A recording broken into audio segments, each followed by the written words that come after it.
Hey guys, welcome back to Supernatural Saturday. I'm Coco, and every Saturday I sit down and talk about one paranormal haunted location or just an unexplained event. And today I'm finally sitting down and telling the stories of my personal hauntings. Chief is obviously in the room again.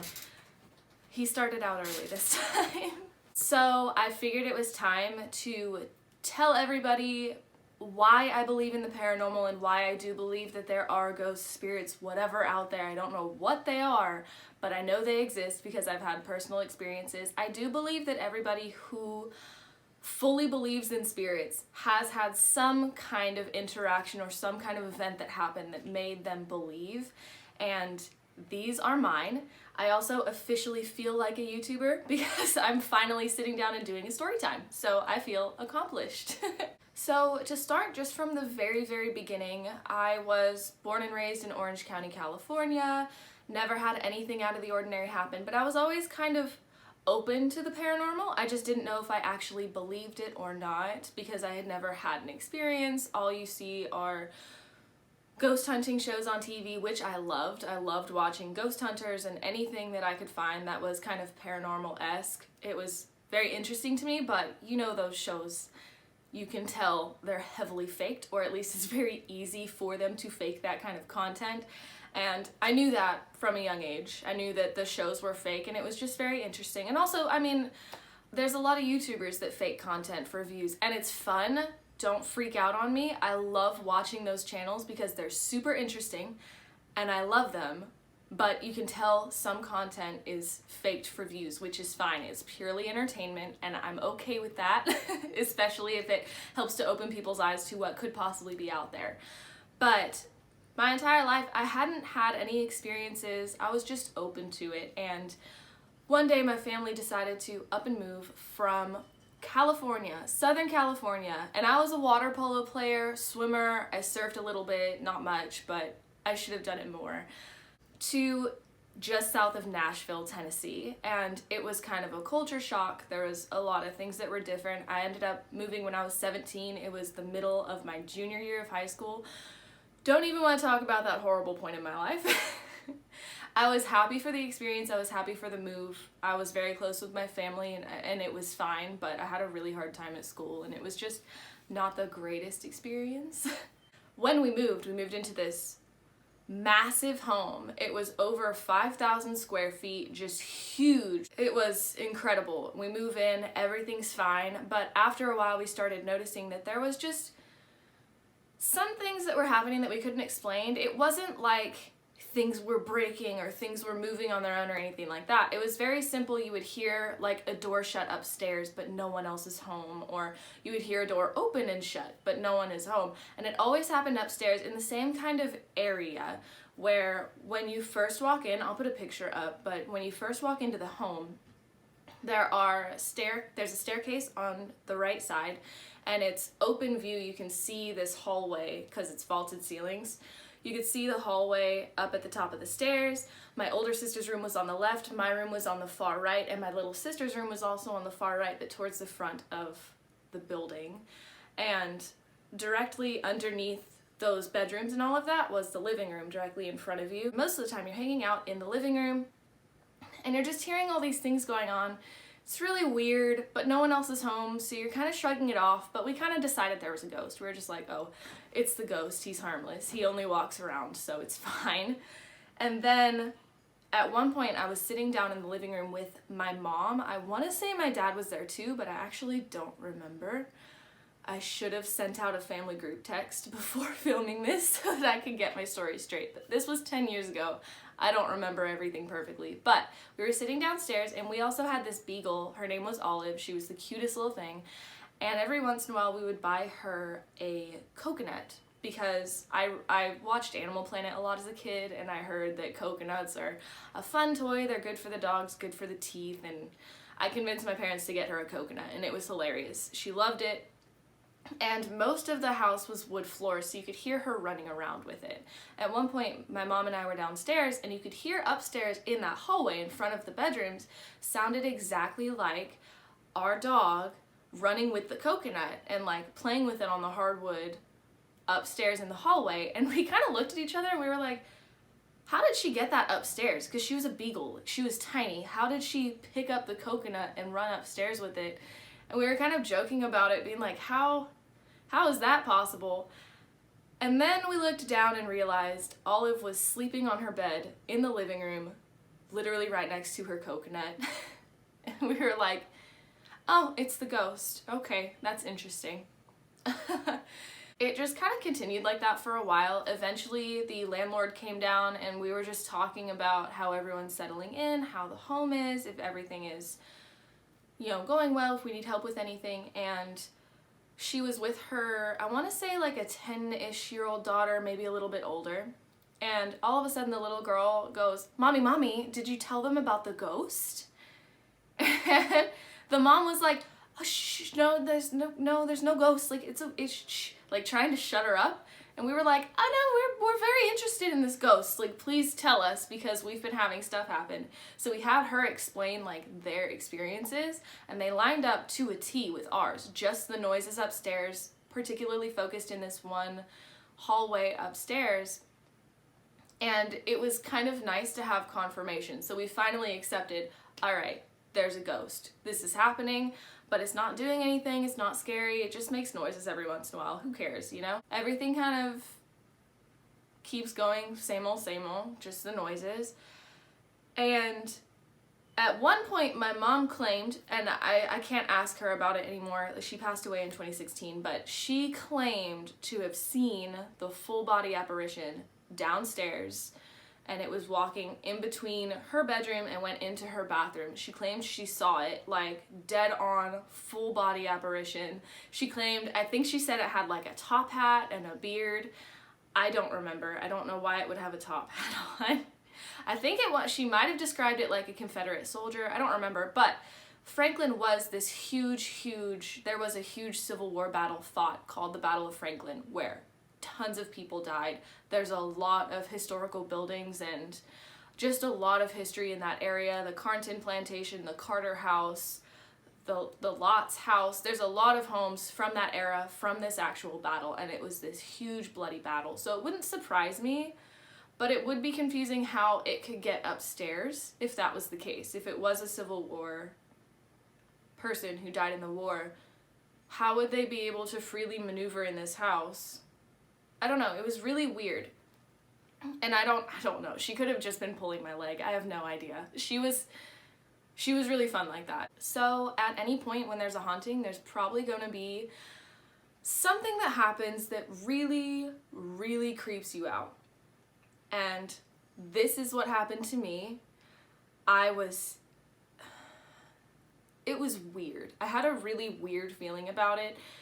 I wasn't terrified, but looking back on it, I should have been. It's the creepiest thing.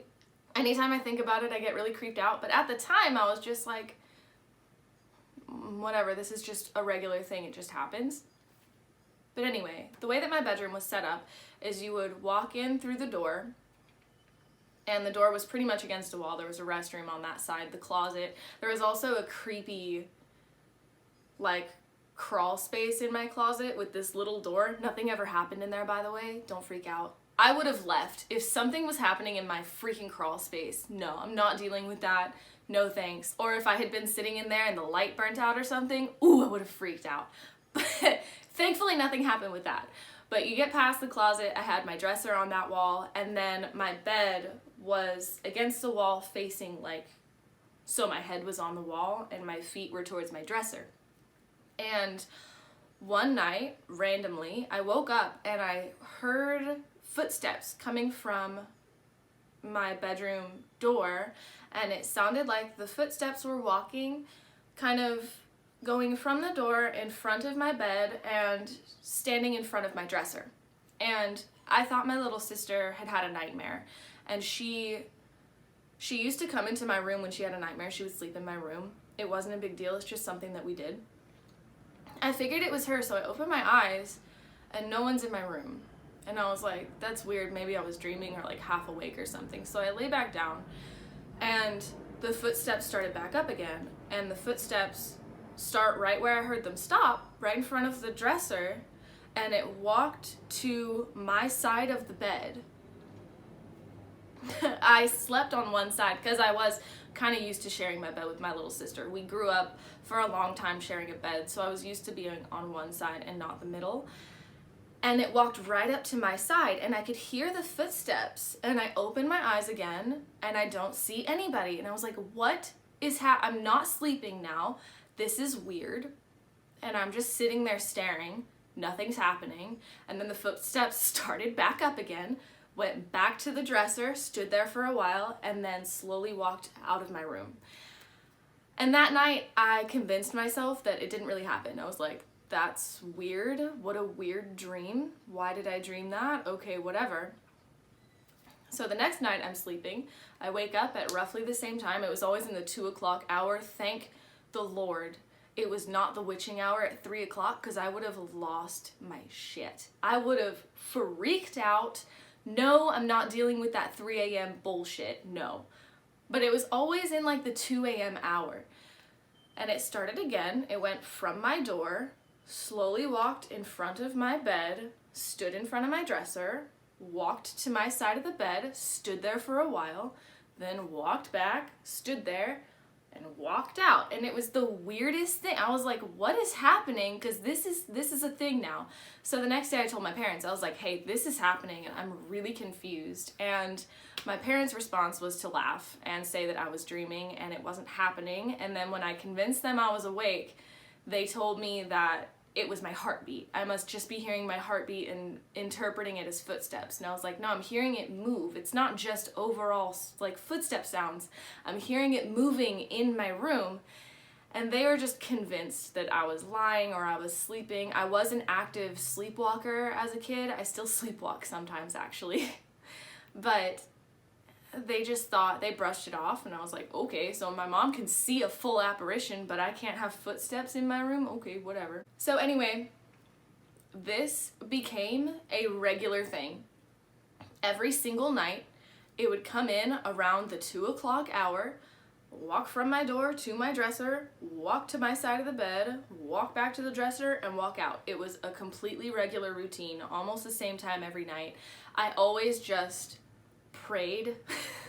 I would just sit there and pray to God. I'd be like, look, I don't know what it is, but don't let it touch me. Surround me with your light. Protect me. I don't know what's going on. Protect everyone else in my house, but I don't know what it's doing. I mean, to his credit, nothing ever touched me. It just did the same thing every night. It would just walk in and come and stare at me and then leave. I never saw an apparition. It never tried to touch the bed. It never tried to touch me. But I know that it was walking. And at one point, after my dad said, it's your heartbeat, I actually took my pulse. I was listening. I was feeling my heartbeat as it was walking, and it did not match up. So I knew it wasn't me. And I was not crazy, but it happened every single night. There were times that I would sleep through some of it, but I did wake up every night to the footsteps at some point. Sometimes I would wake up as it was walking to my bed. Sometimes I'd wake up as it was walking out, but I always woke up to footsteps at around 2 o'clock to 3 o'clock. It usually lasted about the whole hour. Weirdest experience of my life. Before anyone asks me how come I didn't get my phone and record it or something, I want to point out I did not have a phone at the time. I did have a phone before this, but when my family moved to Tennessee, we were having some extreme financial hardships. We could not afford to have phones, so I did not have a phone anymore. And during this entire thing, I didn't have a phone, and our whole family shared this like crappy government issued flip phone that was for families that were struggling financially. It was a situation. And then after this, we ended up getting kicked out of this house, and we were homeless for a while. We lived in a hotel, which was way more fun than you would think. I lived in a hotel with both my parents and my little sister and Olive, our little beagle, and it was so much fun. I have amazing memories from that experience. So like, don't be like, oh, that's so sad you were homeless. Like, no, it was really fun. It was really like family bonding time. And I remember my dad and I would stay up and watch Family Guy and SNL while my mom and little sister somehow slept through our laughter. My little sister and I would take my tips from my job, and we would go to the vending machine and go get a bunch of candy and come back to the room. Like, it was really fun. but we were struggling and I didn't have a phone, so I couldn't record any of these freaking footsteps, and I was so mad about it because I knew it was happening and I wanted proof because even my family didn't believe me. Even though they all believed there was a ghost in the house, everyone believed it, but my story was outrageous. I'm still bitter, you guys. I'm making you guys watch this because screw you, it happened. And we moved out, nothing ever happened. It didn't follow us or anything. I have no idea what it was. I don't know how it was haunting the house because it was a new house. I'm still thoroughly confused by it. It was just a weird situation, and I don't know. Maybe someone before we moved in was messing around in my room with a Ouija board. I've thought about that possibility. I don't really know. I don't know. I have no idea what could have happened to have attracted some kind of spirit in there to watch me sleep every night. It was weird. That's the weirdest ghost story I think I've ever heard. Just a ghost walking in and staring at you every night. I don't know. So that is the experience that really made me believe in the paranormal and believe in ghosts. And it's not as outrageous as some other people's stories, but it was just mine and it's what happened. I do have a couple of more stories. They're less interesting and very quick. There's literally only 2 others. I was going to put them in this video, but I think this one's long enough on its own. And it's really just my main experience with the paranormal, so I figured I would put it out by itself. If y'all enjoyed this video, let me know. I will happily make that other video with the last of my experiences. I also have a lot of experiences with, after my mom passed away. She passed away in 2016, and it might sound crazy, but there have been a lot of moments where my family has had little, I don't quite know how to explain it. It seems like my mom is able to communicate a little bit with us. Nothing major, nothing like she's standing in the living room or anything like that. It's literally just the repeating numbers thing, which is a big thing when a loved one has passed, or dream visitations, which I'm going to make an entire video on that. I had a dream visitation after my mom passed away. I used to think it was a coping mechanism, a grieving mechanism, but it's real, and I'm gonna make a whole video on it because it's so interesting, and it was a really incredible moment, and I just feel like I have to share that because I want people to know that it is real and it does happen.